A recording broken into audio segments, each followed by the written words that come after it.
সালটা 1975 সালের 3রা এপ্রিল। দৈনিক বাংলার এক নিউজে সারা বাংলাদেশ সবাই আতঙ্কিত হয়ে যায়। আশ্চর্য হয়ে যায় এমন মানুষ বাংলাদেশে আসে যে কিনা মৃত মানুষের মাংস খেয়ে জীবন ধারণ করে। চলুন আজকে আমরা শুনি সেই ইতিহাস বিখ্যাত নরখাদক খলিলুল্লাহর জীবন কাহিনী।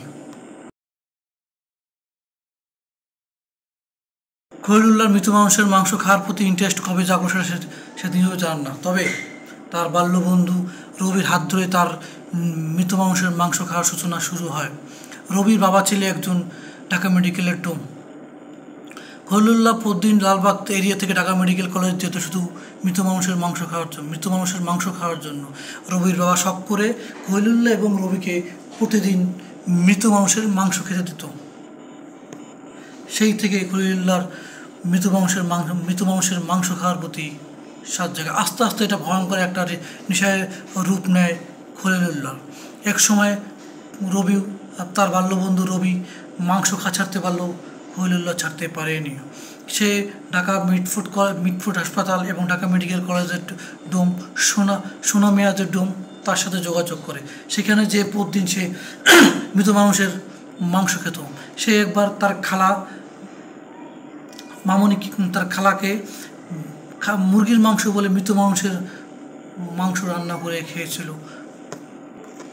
মৃত মানুষের মাংস খাওয়ার পর ছাড়াও তার আর একটা ভয়ঙ্কর নেশা ছিল, সেটা ছিল মৃত মানুষের কাফন চুরি করা। সে ঢাকা মেডিকেল কলেজ ও আজিমপুর কবরস্থান থেকে মৃত মানুষের কাফন চুরি করত এবং সেটা মৌলভীবাজার আশেপাশে যে পুরনো কাপড়ের দোকান সেখানে বিক্রি করত। মৃত মানুষের সবচেয়ে যে বিষয়টা যে জিনিসটা সে বেশি খেত সেটা হলো মৃত মানুষের কলিজা। মৃত মানুষের কলিজা খাওয়ার জন্য তার ছিল উন্মাদনা সবচেয়ে বেশি। সে 2 দিন পর যদি মৃত মানুষের মাংস খেতে না পারতো তাহলে তার ভিতরে একটা ভয়ঙ্কর নেশা আসতো। সে উন্মাদ হয়ে যেত, সে পাগল হয়ে যেত মৃত মানুষের মাংস খাওয়ার জন্য। এইভাবেই চলতেছিল তার জীবন। 1975 সালের 3রা এপ্রিল যখন দৈনিক বাংলা এই নিউজটা প্রকাশিত হলো, সারা বাংলাদেশের মানুষ আতঙ্কিত হয়ে গেল।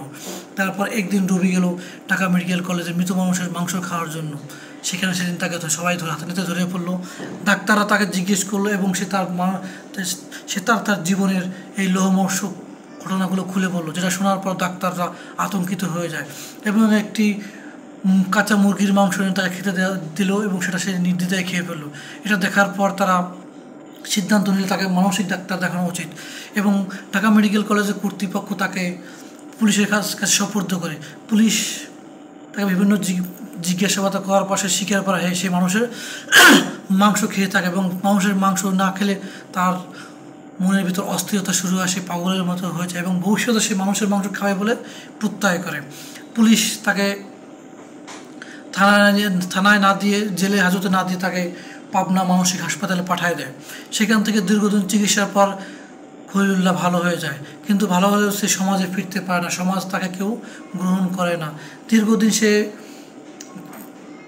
ঢাকা আজিমপুর কবরস্থানে ছিল। বাকি জীবনটা সে ওইখানেই কাটাইছে এবং বিভিন্ন সময় মানুষ বিভিন্ন তাকে হেনস্থা করছে, মারছে এবং শেষ জীবনে সে বিনা চিকিৎসায় 2005 সালে মারা যায়। এটাই ছিল বাংলাদেশের প্রথম একমাত্র নরখাদক খলিলুল্লাহর জীবনী। যদি ভালো থাকে তাহলে সাবস্ক্রাইব করুন আমার চ্যানেলটা। ধন্যবাদ সবাইকে।